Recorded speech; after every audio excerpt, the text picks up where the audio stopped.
It is high noon on December 29, 2010, and the Wednesday edition of the Daily Journal is upon the streets.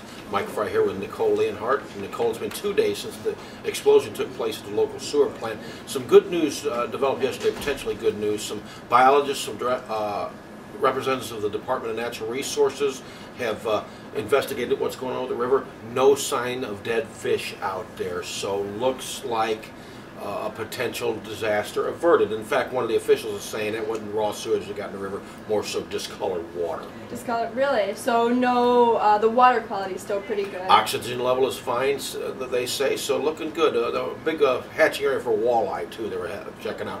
Looks fine. So stay tuned. The local Karma board will have a special meeting Friday to give more information on the damage, so we'll find out more then. And keep you updated. Also, it's not good on the surface, but another disaster averted yesterday as there was a house fire in Bradley. The Moracle family was burned out of their home, but mom and dad got away, are safe. The 5 children are safe.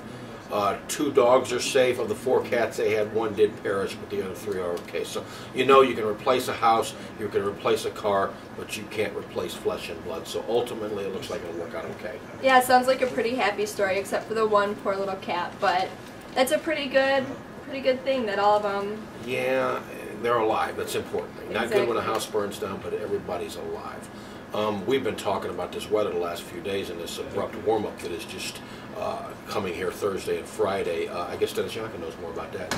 Let's take it to Dennis. Hi, this is Dennis Yonkha, the columnist, weatherman, and Fix-It Man today. Fix-It Man, it comes later, I'll explain. Today's high is going to be 36, low of 26, sunny, then some clouds later in the day, but you're getting ready for tomorrow when it's going to hit 44 with a low of 37. That means a whole day above freezing. That means, well, I'm going to get to that. We'll have some clouds, maybe a little rain for tomorrow. Then Friday we're going to hit a high of 57. A low somewhere in the mid-30s.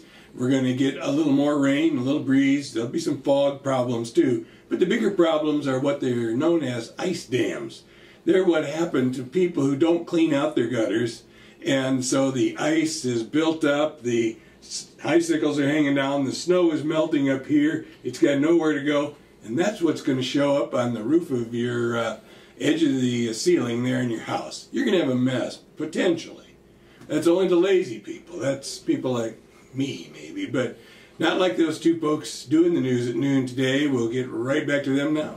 Nicole, we are back, and today's Wednesday, and it's a Let's Rank 'em Wednesday. And with New Year's Eve just a few days away, we decided we would rank our favorite New Year's Eve memories. Now, this can be a little tricky because some people don't remember everything that ever happened on New Year's Eve, maybe because they were imbibing too much. But nonetheless, we were able to come up with a list of 3 each, weren't we? That's a pretty good thing, I think. At least 3. Yeah. So let's start with your list. That would be 3 through 1 in ascending order. Let's go.